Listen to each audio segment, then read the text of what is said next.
What's going on, everybody? This is Raw Dog Sports. I am Mike. That is Evo. This is a surprise show on a Wednesday night because we're dumbasses. And on last night's show, we forgot to make our bet for Thursday. So we're fucking back. We're doing it one more time. Going to be a busy week for your boys. But listen, man, I love getting on here. I love being able to talk with you about football, talking gambling especially. So with that, man, how you doing, brother? I mean, just saw you last night. I'll see you again Friday because we got another round of gambling to go through. How you doing? Yeah, I'm doing good, man. I'm doing good. Obviously, we talked a little bit before the show, and it's probably obligatory that we say, today is kind of a shitty day in America. Some shitty things happened in it for, I hope, regardless of what political side that you're on, that it's fucking draining and it's tiring and frustrating. And to be completely honest, I just don't want to be on social media right now because it's fucking so draining. And so this is part of our therapy, is getting to fucking try to focus on sports and some things that we like and some good competition.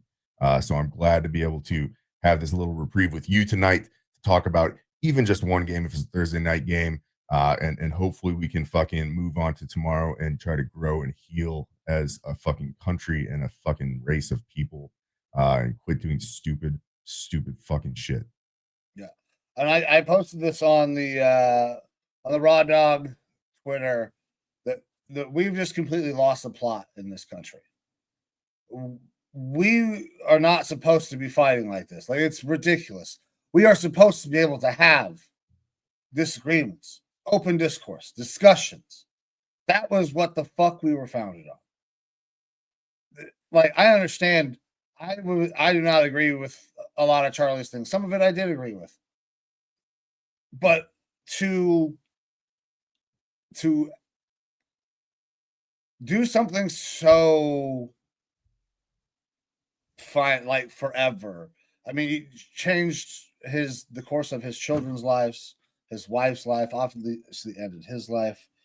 And it's all because you have a disagreement over who you vote for. I don't understand why we've allowed ourselves to get to this point. It's disgusting. It makes me feel nervous for our children, fucking all of them. I don't know if we're gonna make it, dude. Like, it's insane how we treat each other, especially in this country. Over the last call it 12 to 20 years. Feels like almost all of our entire adult lives, this has just been growing and growing, this division. Yeah. So I am pro Second Amendment, if you will, because I don't view weapons in the same way as some other people, maybe that's the military background, I don't know. But I'm so fucking tired and drained by gun violence in this country, and it's I don't know. Last thing that I have to say with it is use your words, not weapons. That's fucking plain and simple. Like, that there's no need for that shit to be in our spectrum of life. Like, those are weapons of war. War is not good. Why would you want that to be here at home? It's tough.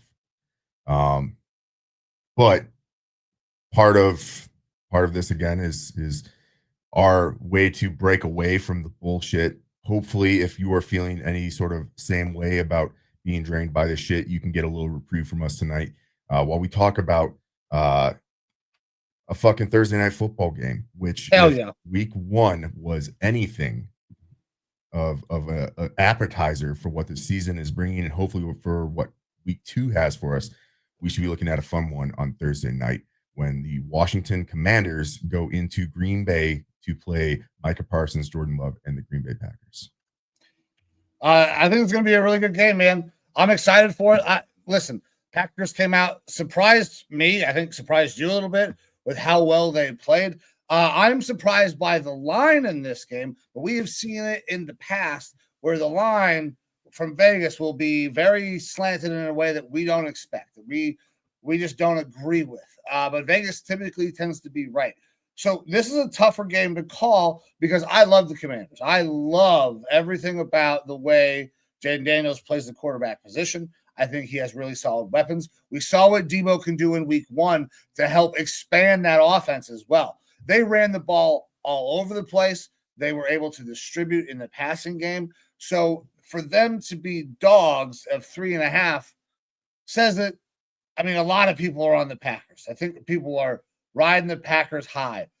And I'm here to, maybe make some money off of those people because I'm not there yet. Yeah. It's a 3.5 point spread right now for the Packers. You can get the money line for the Commanders at plus 148, minus 174 odds for the Green Bay Packers, and an over under of 48.5. And it is an interesting situation here because look, we're world renowned Packer hater here. Everyone fucking knows that. I'm wearing a Vikings cap here and I bleed purple. And I said when we discussed the Detroit Lions and Green Bay Packers game that I felt like it was more of a conversation about Detroit not being up to what they have been in the past versus the Packers really being good. And that does sound like maybe a backhanded compliment toward the Packers. And I want to say they did play a good game. They played the game that was required for them to get that W. And I don't think that we saw how good that they could be in that game, but I don't know how much better they really will be because I do have serious concerns and questions, particularly about Jordan Love and if that offense is put into a pressure situation. They were playing at home. Lambeau Field is a very difficult place to play, and that is what's happening again here on Thursday night. It is at Lambeau in prime time. Typically, these Packers teams play good at Lambeau and in prime time. With the Washington Commanders, I too think that they could be a very good team. But we don't they played good week 1, but again, they played a Giants team that was very dysfunctional, very bad. They couldn't do anything on offense. So we don't really know. It was the Commanders beating up on the Giants, but the test wasn't really there to say that the Commanders are as good as we think that they are or as good as they were last year. So it's a difficult spot that it puts us in because as much as week 1 told us a lot about most of these teams, we still have a lot of question marks when it comes to the Packers and even more so in my mind, the Commanders. I will say I do think that the Commanders probably have the best quarterback in all of the NFC. Now, Jaden Daniels didn't win NFC Offensive Player of the Week. That goes to another quarterback in the NFC, of course.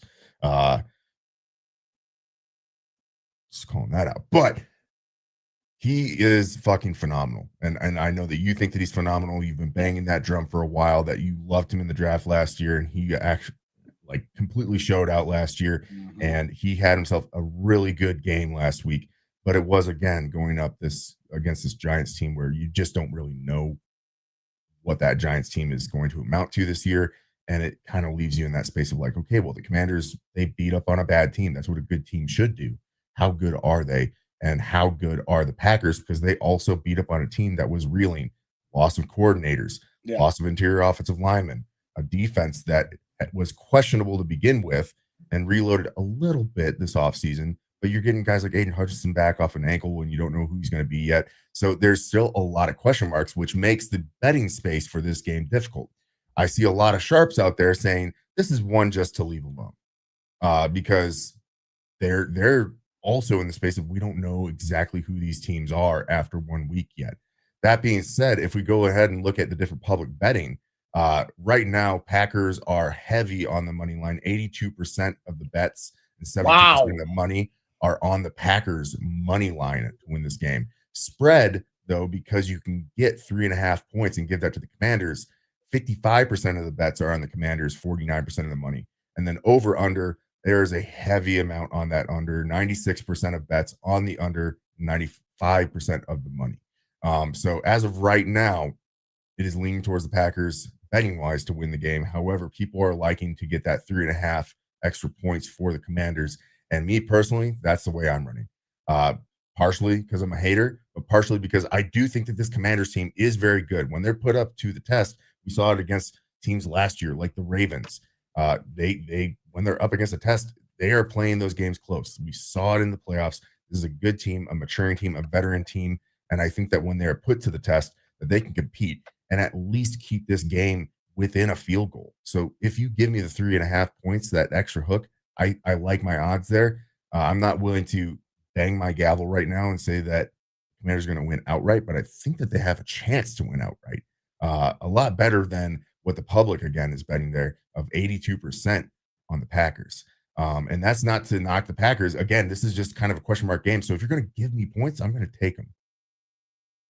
I got to find my gavel. I'm banging my gavel. I'm taking the fucking Commanders money line, man. I think they're a better team. I really do.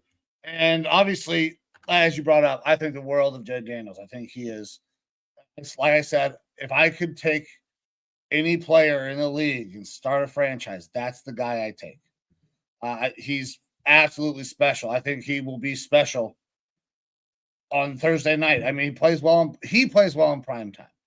And I understand it's Lambeau, but it's Lambeau in September. Like if we were talking Lambeau in December, I'm a lot more worried. Early season matchup in Lambeau, it doesn't hold the same weight in my mind.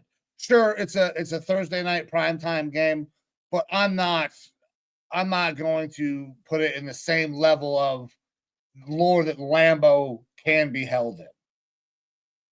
So, yeah. Commanders money line. Get it. All right. Well, with that, I don't know that we have a whole lot left to go over. We apologize again. Pardon our dust for missing this one last night. We just were having so much fun talking about the previous week of football. And I had to get out of my smoky cigarette clothes. So thank you for tuning in with us tonight and listening into our thoughts on this Thursday night game. Obviously, we are, I believe, less than 24 hours away now from this game kicking off. So at least you're getting your thoughts from us on this game a lot closer than we normally would do on our Tuesday show. Yeah, so they give us a little extra time. That was nice. But man, I'm excited for another exciting week of football. I think Commanders Packers has potential to be another banger game.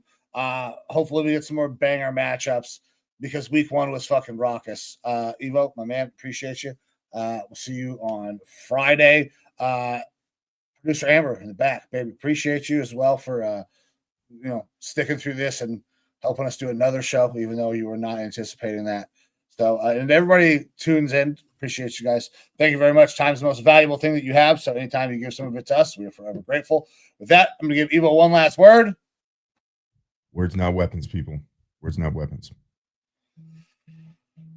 Be good to one another, people. Be good to one another.